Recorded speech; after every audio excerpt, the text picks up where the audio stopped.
Hello students, बेटा अज अपना topic रहेगा सेंट्रल बैंक का मीनिंग एंड उसके फंक्शन। देखो जी, सेंट्रल बैंक कौन होंगे? पहला central bank is a apex bank that control the entire banking system of company. बेटा सेंट्रल बैंक सब तो वड्डा बैंक होंगे जो सारी दी सारी बैंक कंट्री की बैंकिंग सिस्टम को कंट्रोल करता है। It is a sole agency of the note issue and control the supply of money in the economy.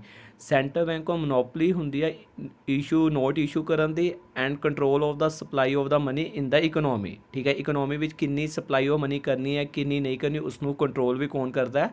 Only and only central bank. ये बैंक टू द गवर्नमेंट, ये government का भी bank होंगे है, ये मैनेज करता फॉरेन एक्सचेंज रिजर्व सोन। बेटा अपने इंडिया का सेंट्रल बैंक कौन है? RBI, reserve bank of India is the central bank of India. ठीक है जी। फंक्शन देखो की है, सब तो फर्स्ट फंक्शन है bank of issue note. The central bank of a country has the exclusive right बेटा मोनोपली राइट, सिर्फ कल्ले को राइट है नोट इशू करन दा। सेंट्रल बैंक को सिर्फ कल्ले को राइट है नोट इशू करन दा। This is the called the currency authority function of the central bank. The note issued by the central bank are unlimited legal tender. बेटा थोड़ा इसका मतलब क्लीयर होना चाहिए। अनलिमिटेड लीगल टेंडर का की मतलब है कि जो सेंट्रल बैंक ने नोट इशू किए हैं उसनों कोई भी एक्सैप्ट करन तो रिफ्यूज़ नहीं कर सकता। अगर वो एक्सैप्ट करन तो रिफ्यूज़ करता तो उसनों सज़ा होएगी। अनलिमिटेड लीगल टेंडर का मतलब की है जो भी सेंट्रल बैंक ने नोट इशू किए हैं उसनों एक्सैप्ट करन तो कोई भी रिफ्यूज़ नहीं कर सकता।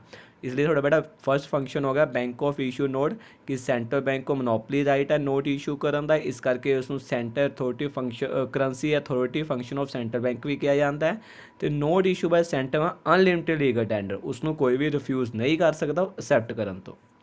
बेटा अगे आंदा बैंकर टू दी गवर्नमेंट। बेटा जो सेंट्रल बैंक होंगे वो बैंकर भी होंगे, एजेंट भी होंगे, एडवाइज़र भी होंगे गवर्नमेंट का। देखो सेंट्रल बैंक बैंकर भी होंगे, एजेंट भी होंगे, फाइनैंशियल एडवाइज़र भी होंगे गवर्नमेंट का। किवें? बेटा बैंकर क्यों है? फर्स्ट पॉइंट चेक करो, as a banker to the government it manage account of the government. Banker इस करके वो गवर्नमेंट के अकाउंट को मैनेज करता है। एजेंट इस करके गवर्नमेंट के बिहाफ से बाय एंड सैल सिक्योरिटी करता है। एजेंट इस करके गवर्नमेंट के बिहाफ से बाय एंड सैल सिक्योरिटी करता है। एडवाइज़र इस करके क्योंकि वो उसको गवर्नमेंट को एडवाइस करता कोई भी रूल एंड रेगूलेशंस बना ली। As an adviser to the government it frame policy to regulate the money market. बेटा बैंकर इसलिए है गवर्नमेंट के अकाउंट मैनेज करता है। एजेंट इसलिए है गवर्नमेंट के बिहाफ से बाय एंड सैल सिक्योरिटी करता है। एडवाइज़र इसलिए है पॉलिसी बना ली गवर्नमेंट को एडवाइस करता है। बेटा थर्ड पॉइंट आ गया banks bank and supervisory role. बेटा देखो जिस तरह का रिलेशन कमर्शियल बैंक का कस्टमर नाल हुंदा है उसी तरह का रिलेशन अपना RBI का कमर्शियल बैंक नाल हुंदा है। ध्यान नाल लाइन सुनो, जिस तरह का रिलेशन कमर्शियल बैंक का अपना किस नाल हुंदा है? पब्लिक नाल। उसी तरह का कस्टमर नाल उसी तरह का रिलेशन अपना RBI का हुंदा है कमर्शियल बैंक नाल। ठीक है जी। देखो as a banker bank it has almost the same relation with other bank in the country as a commercial bank has with its customer. ये क्यों होंदा? देखो ध्यान नाल, सेंट्रल बैंक एक्सैप्ट करता deposit from the commercial bank and offer them loan. और commercial bank के deposit भी एक्सैप्ट करता उन्होंने लोन भी दिता है। जिमें कमर्शियल बैंक हो गए अपने कोई भी लगा लो, SBI लगा लो, क्योंकि आप उन्होंने डिपोजिट भी कराने आप भी उन्होंने तो लोन लेने। इसी तरह सेंट्रल बैंक कमर्शियल बैंक के डिपोजिट भी एक्सैप्ट करता उन्होंने लोन भी दिता है। Central bank provide the clearing house facility to the commercial bank. बेटा अगे 6 पॉइंट भी डिस्कस करता क्लीयरिंग हाउस फैसिलिटी बारे में। कहते in its supervisory role central bank ensure that commercial bank show compliance to its directive particularly related to CRR/SR। बेटा supervisory role के तहत सेंट्रल बैंक ये इंश्योर करता है कि कमर्शियल बैंक उसके rule and regulation directive compliance मतलब पूरा कर रहा या नहीं कर रहा इन रिलेटिंग टू CRR/SR। ब्रीफ सुन लो, आप ज़्यादा एक्सप्लेन नैक्सट वीडियो देखा। बेटा CRR होता है कैश रिजर्व रेशो, मतलब कि कमर्शियल बैंक ने अपने टोटल डिपोजिट का कुछ हिस्सा रख के फॉर द एमरजेंसी टाइम बाकी सारा अपना कस्टमर को लोन दे देना होंगे। इसी तरह अपना SLR स्टैचू लिक्विडिटी रेशो कि अपने लिक्विड एसिड का कुछ हिस्सा रख के बाकी सारा अपना पब्लिक या कस्टमर को लोन दे देना होंगे। वो होंगे CRR/SLR। सेंट्रल बैंक ने देखना है कि कमर्शियल बैंक उसके सारे डायरेक्टिव्स या रूल एंड रेगुलेशन कंप्लाइंस कर रहा है किस रिगार्डिंग CRR और SLR। बेटा ज़्यादा एक्सप्लेन आप नैक्सट वीडियो दसांगे CRR/SLR क्या होंगे। बेटा lender of the last resort, बेटा लैंड आखिरी आस, देखो कमर्शियल बैंक की आखिरी आस कौन है, आरबीआई, अपना कौन, सेंट्रल बैंक। देखो ध्यान ना, it means that if a commercial bank fail to get financial accommodation from anywhere, अगर कमर्शियल बैंक ਨੂੰ फाइनेंशियल हैल्प कितों नहीं मिल रही, it approach the central bank as a last resort, ਉਹ ਸੈਂਟਰਲ ਬੈਂਕ ਕੋਲ ਪਹੁੰਚੇਗਾ ਇੱਕ ਆਸਰੀ ਆਸ ਲੈ ਕੇ, ਹੋਪ ਲੈ ਕੇ। ਸੈਂਟਰਲ ਬੈਂਕ ਉਸ ਨੂੰ ਲੋਨ ਦੇ ਦੇਗਾ ਅਗੇਂਸਟ ਅਪਰੂਵ ਸਿਕਿਉਰਿਟੀ ਰੱਖ ਕੇ ਉਸ ਨੂੰ ਲੋਨ ਦੇ ਦੇਗਾ। ਐਮਰਜੈਂਸੀ ਦੇ ਟਾਈਮ ਇੱਕ ਆਖਰੀ ਹੋਪ ਕੌਣ ਹੁੰਦਾ ਕਮਰਸ਼ੀਅਲ ਬੈਂਕ ਦਾ, ਆਪਣਾ ਸੈਂਟਰਲ ਬੈਂਕ। बेटा फिफ्थ पॉइंट आता है कस्टडियन ऑफ फॉरेन एक्सचेंज, बेटा सेंट्रल बैंक एक कस्टडियन है वो फॉरेन एक्सचेंज रिजर्व का, सेंट्रल बैंक को अपना फॉरेन एक्सचेंज होंदा है, ਉਹ ਉਸ ਦੇ ਨਾਲ ਫੋਰਨ ਐਕਸਚੇਂਜ ਦੀ ਹੈਲਪ ਦੇ ਨਾਲ ਉਹ ਮੈਨੇਜ ਫਲੋਟਿੰਗ ਟਰਮ ਹੈ ਜਿਸ ਦੇ ਨਾਲ ਉਹ ਐਕਸਚੇਂਜ ਰੇਟ ਦੀ ਸਟੈਬਿਲਿਟੀ ਬਣਾਈ ਰੱਖਦਾ in the international money market. It also acts as manage floating to ensure the stability of the exchange rate in the international money market. ਹੁਣ ਤੁਸੀਂ ਕਹੋਗੇ ਮੈਨੇਜ ਫਲੋਟਿੰਗ ਕੀ ਹੁੰਦਾ, ਪਹਿਲਾਂ ਡੈਫੀਨੇਸ਼ਨ ਪੜ੍ਹੋ, ਦੇਖੋ ਕੀ ਹੈ। Manage floating refer to a sale purchase of foreign exchange with the view to stability of exchange rate of the domestic currency. बेटा इसका मतलब की हो गया मैनेज फ्लोटिंग का कि sale and purchase of foreign exchange किस परपस नाल कि साडी डोमैसटिक करंसी का रेट है वो डाउन ना आए। एक निक्की जी एग्जांपल लै लो ये की है, अगर मान के चलो साडी करंसी का रेट डाउन जा रहा, अपनी करंसी का रेट डाउन कदों जाएगा जो अपनी फॉरेन करंसी का रेट वध रहा होएगा, अपनी करंसी का रेट उसी टाइम डाउन जाएगा जो फॉरेन करंसी का रेट वध रहा होएगा। फॉरेन करंसियां हूँ देखो किसी भी चीज़ का रेट कदों वधदा है, किसी भी चीज़ का प्राइस कदों वधदा है, जो उसकी डिमांड ज़्यादा हो सप्लाई घट हो। किसी भी कोई भी प्रोडक्ट ला लो अपनी मार्केट में भी किसी चीज़ का प्राइस कदों वधदा है जो उसकी डिमांड ज़्यादा सप्लाई घट है, राइट। तो इसी तरह बाहरली करंसी फॉरेन करंसी की डिमांड अपनी रेट उन्होंने प्राइस करंसी का कदों वधदा है जो उन्होंने करंसी की डिमांड बहुत होंगी है बट करंसी की सप्लाई हो नहीं रही होंगी। तो अपना सेंट्रल बैंक की करता है जो उन्होंने करंसी की डिमांड हो रही होंगी है सप्लाई हो नहीं रही होंगी उन्होंने रेट इनक्रीज़ हो रहा होंदा है, सेंट्रल बैंक अपना की करता है international money market which foreign currency की सप्लाई वधा दिंदा है। अगर हुण फॉरेन करंसी की सप्लाई वध गई तो उन्होंने डिमांड के बराबर आ गई तो उन्होंने रेट वधेगा नहीं, जे उन्होंने रेट वधेगा नहीं अपनी डोमैसटिक करंसी का रेट घटेगा नहीं। बेटा मैनेज फ्लोटिंग है sale and purchase of foreign exchange, कोई भी तुसी सेल एंड परचेज कर रहे हो फॉरेन एक्सचेंज किस दे व्यू नाल किस परपस नाल, आपां नहीं आरबीआई किस परपस नाल कर रहा है, stability of exchange rate of the domestic currency की स्टैबिलिटी बनाए रखने लई, ठीक है जी। उस टर्म में बोलते हैं मैनेज फ्लोटिंग। अगर तुम एक बार फास्ट दोबारा दस देना मैं कि अगर मान के चलो अपना रेट डाउन हो रहा अपनी डोमैसटिक करंसी का रेट डाउन हो रहा, क्यों हो रहा होंदा, बाहरली करंसी का रेट वध रहा होंदा।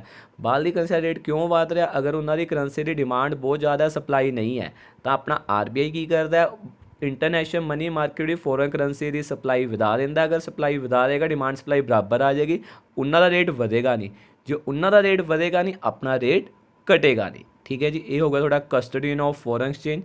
बेटा क्लीयरिंग हाउस फंक्शन देखो की होंदा है, एग्जाम्पल ना क्लीयर होएगा। देखो अगर मान के चलो बैंक ए ने चैक रिसीव किया 10,000 का ड्रॉन ऑन बैंक बी, कोई बैंक बी ऊपर चैक ड्रॉन होया सी जो बैंक ए ने रिसीव किया, बैंक बी ने रिसीव किया चैक 15,000 जो ड्रॉन होया सी बैंक ए का। इस तरह बेटा एक दिन विच एक बैंक को दूसरे बैंक के पता नहीं किन्ने को चैक आते हैं, एक बैंक के दूसरे बैंक को पता ही नहीं किन्ने चैक। अगर मान के चलो मेरा SBI के अकाउंट है, तुसी कोई पेमेंट कर रहे हो किसी चीज़ की या फीस या किसी भी चार्जिस की, वो थोड़ा कोई OBC oriental bank of commerce का है, अगर मैं SBI लगा रहा इसी तरह SBI किन्ने ऐसे चैक आएंगे, OBC ऐसे किन्ने चैक आएंगे। तो हुण देखो की है दोनों की कैश ट्रांसफर में रिड्यूस करने लई अपना दोनों की reduces the requirement of cash and transfer of cash between bank को अवॉइड करने लई एक होंदा क्लीयरिंग हाउस फंक्शन है। एक किस तरह वर्क करता देखो, both bank A and B central bank के अंडर रजिस्टर्ड होंगे ने, the cheque of both the bank and clear through their account with the central bank, this is how the central bank act as a clearing house. इस तरह central bank clearing house का काम करता है। इस नाल की हो जाता, एक तो अवॉइड हो जाता transfer of cash between the bank, एक रिड्यूस हो जाता रिक्वायरमेंट ऑफ कैश। हुण मतलब कि अगर मान लो 10,000 बैंक ए ने बैंक बी तो लैना सी ते बैंक बी ने बैंक ए तो 15,000 लैना सी। हुण 10,000 का अपना इफैक्ट खत्म हो गया, हुण सिर्फ बैंक बी ने बैंक ए तो 5,000 लैना है। इस तरह बैंक अपना RBI है central bank clearing house function का काम करता, किवें करता, ट्रांसफर ऑफ कैश को अवॉइड करने लई ते अपना रिड्यूस रिक्वायरमेंट ऑफ कैश। ਅੱਗੇ ਆਉਂਦਾ ਬੇਟਾ control of credit. Control of credit ਦਾ ਦੇਖੋ ਕੀ ਮਤਲਬ ਹੈ ਬੇਟਾ, ਸੈਂਟਰਲ ਬੈਂਕ ਇਨਫਲੇਸ਼ਨ ਅਤੇ ਡਿਫਲੇਸ਼ਨ ਦੀ ਸਿਚੁਏਸ਼ਨ ਨੂੰ ਠੀਕ ਕਰਨ ਲਈ control of supply of money ਕਰਦਾ ਹੈ। ਬੇਟਾ ਇਨਫਲੇਸ਼ਨ ਹੁੰਦਾ ਪ੍ਰਾਈਸਿਸ ਦਾ ਬਹੁਤ ਜ਼ਿਆਦਾ ਰਾਈਜ਼ ਹੋਣਾ, ਡਿਫਲੇਸ਼ਨ ਹੁੰਦਾ ਪ੍ਰਾਈਸਿਸ ਦਾ ਬਹੁਤ ਜ਼ਿਆਦਾ ਡਾਊਨ ਹੋਣਾ, ਜਿਹਨੂੰ ਡਿਪਰੈਸ਼ਨ ਵੀ ਬੋਲ ਦਿੰਦੇ ਨੇ। ਅਤੇ ਇਨਫਲੇਸ਼ਨ ਆਪਣੀ ਮਹਿੰਗਾਈ ਹੋ ਗਈ। ਦੇਖੋ ਜਿਹੜਾ ਆਪਣਾ ਲਾਸਟ ਫੋਰਥ ਲਾਈਨ ਚੈੱਕ ਕਰੋ ਲਾਸਟ ਤੋਂ, during inflation supply of money reduce ਅਤੇ ਡਿਊਰਿੰਗ ਡਿਫਲੇਸ਼ਨ अपना सप्लाई ऑफ मनी इंक्रीज़ कर देता है सेंट्रल बैंक। अगर तुम शुरू तो चेक करोगे, देखो principal function of the central bank is to control the supply of credit in the economy. It employs increase और decrease the supply of money in the economy by regulating the creation of credit. बेटा वो की करता है, increase और decrease in the supply of money in the economy. ठीक है जी। Central bank ਇਹ ਕਿਉਂ ਕਰਦਾ, ਕਿਉਂ ਸਪਲਾਈ ਆਫ ਮਨੀ ਕੰਟਰੋਲ ਕਰਦਾ ਹੈ, ਕਿਸ ਸਿਚੁਏਸ਼ਨ ਨੂੰ ਠੀਕ ਕਰਨ ਲਈ, ਇਨਫਲੇਸ਼ਨ ਔਰ ਡਿਫਲੇਸ਼ਨ। ਅਗਰ ਬੇਟਾ ਮਾਰਕੀਟ ਵਿੱਚ ਬਹੁਤ ਪੈਸਾ ਹੈ, ਇਨਫਲੇਸ਼ਨ ਹੈ, ਮਹਿੰਗਾਈ ਹੈ, ਤਾਂ ਉਹ ਸਪਲਾਈ ਆਫ ਮਨੀ ਨੂੰ ਰਿਡਿਊਸ ਕਰ ਦਿੰਦਾ ਹੈ। ਅਗਰ ਉਹ ਡਿਫਲੇਸ਼ਨ ਹੈ ਤਾਂ ਉਹ ਸਪਲਾਈ ਆਫ ਮਨੀ ਨੂੰ ਇਨਕਰੀਜ਼ ਕਰ ਦਿੰਦਾ ਹੈ।